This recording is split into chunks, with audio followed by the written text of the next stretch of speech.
Kay tagal na namin iwaulay.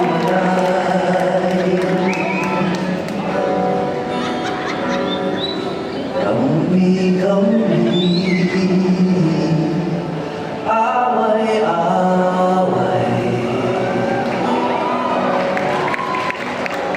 tingnan mong tunay ang buhay ng masa, malayo pa sa malaya.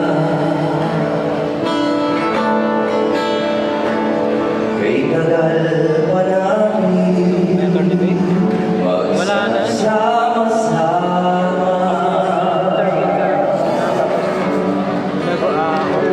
simula pa lamang, kumbaga sa drama.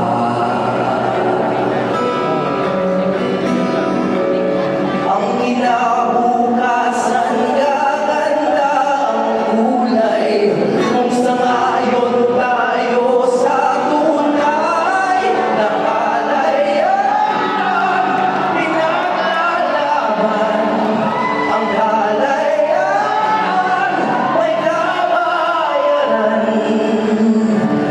Nararapat lumaban isang pinuno, ang sukli ng bayan, masunuring puso.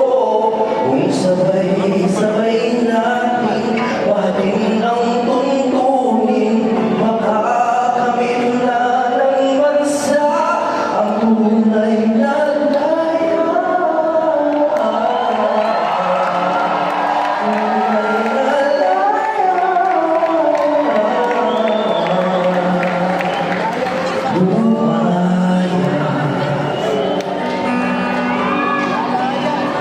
kailan pa ba natin makikilala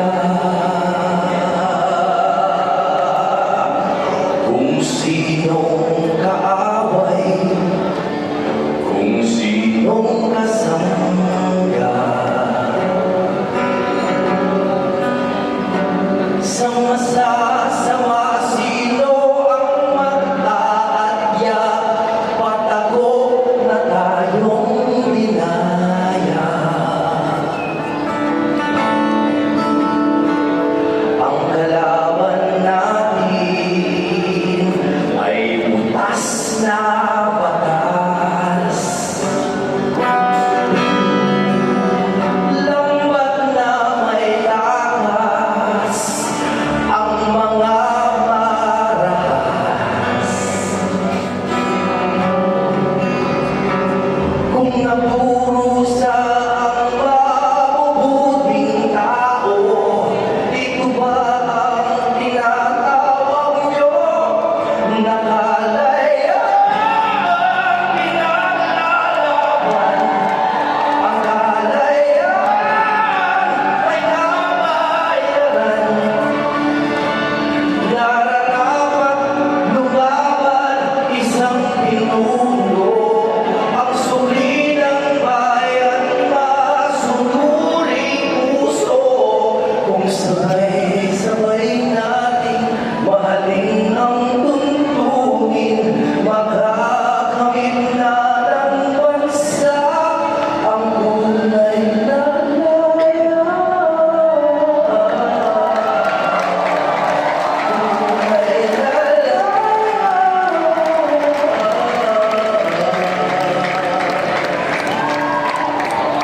Jimmy Bono!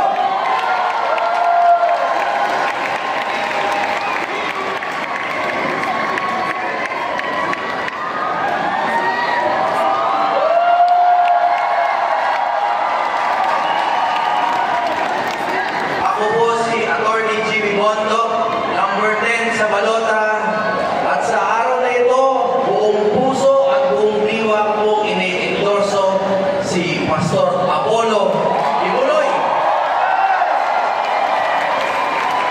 Pero bibigyan ko po kayo ng tatlong dahilan kung bakit po ang isang katulad ko ay sumusuporta kay Pastor Kibuloy. Una po, may tanong muna ako sa inyo. Gusto niyo pa ba ako mag-speech? O kantahan ko na lang kayo? Ano? Ganyan naman ang ugali ko eh.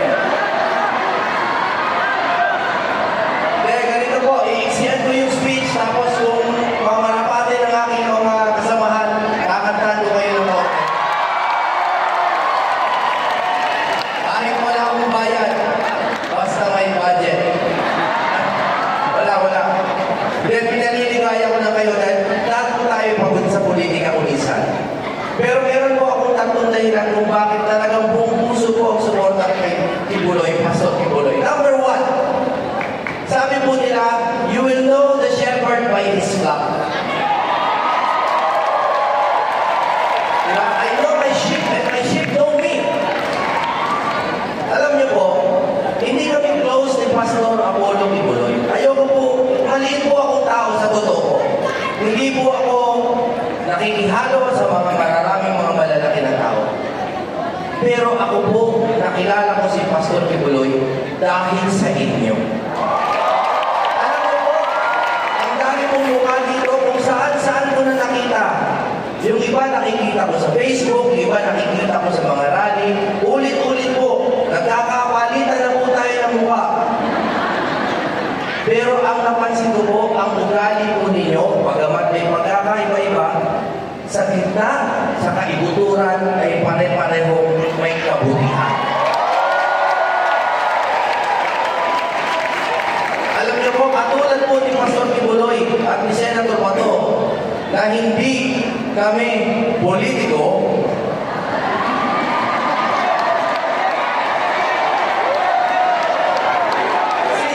Pastor, leader.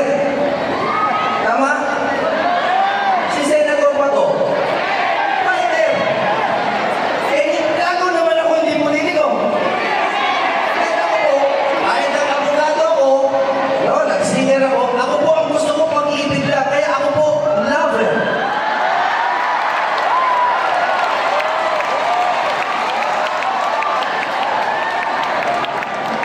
Because yung love po, yung capacity for love ni Pastor Kibuloy, sa inyo ko po nakikita. I-share ko na to dahil nasabi ko tatlong na ilan, tapos kakantahan ko po kayo ng pamilya. Number two, no? Si Pastor Kibuloy po ay nakakulong sa ospital. Tama ba yun? Kaya gusto ko po siya, bilang abogado, dito po lalabas yung aking konting fighter. Mahiram po, konti lang. Kahapon po, kami po ay naghain ng kaso sa ombudsman laban kay Speaker Martin Romualdez.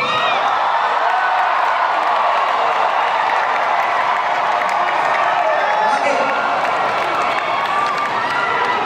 Hindi po, sa totoo, sabi ng iba, paghihiganti daw to, hindi po ito paghihiganti. Ito po ay paghahanap ng hustisya. Bakit? Isipin niya, mga tao walang sana, kinukulong sa ospital. Pero yung mga nagpapansipay ng budget, malaya. Paano nangyari yun? May mga blanco sa PICAM report.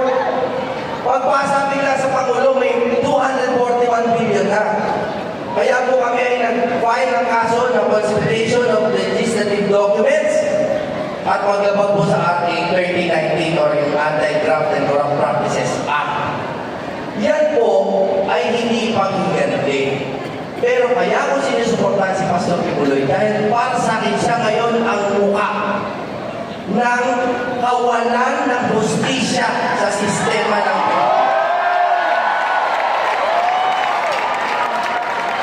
pangatlo, dahil baka maubusan ako ng time para kumanta. Ako po ay number 10. Number 10 po ako sa balota. Napakagandang numero, no? Talagang kaloob po ng Diyos sa akin yan dahil hindi naman ako masyadong kilala sa politika. Binigyan ako ng napakagandang 10. Ano po ba lang naiisip niyo sa number 10? Commandments. The 10 Commandments. Kung ano-ano iniisip niyo, puro mali. Commandments at lahat po yan pinaglalaban ni Pastor Kibuloy.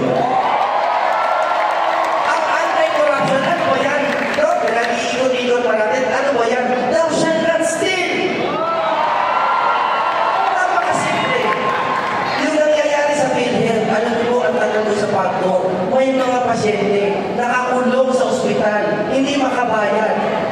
Hindi makabayad, namamatay sa ospital, umuutang sa amin, wala naman kami mabigay kasi wala sa aming panukala yung ganoon.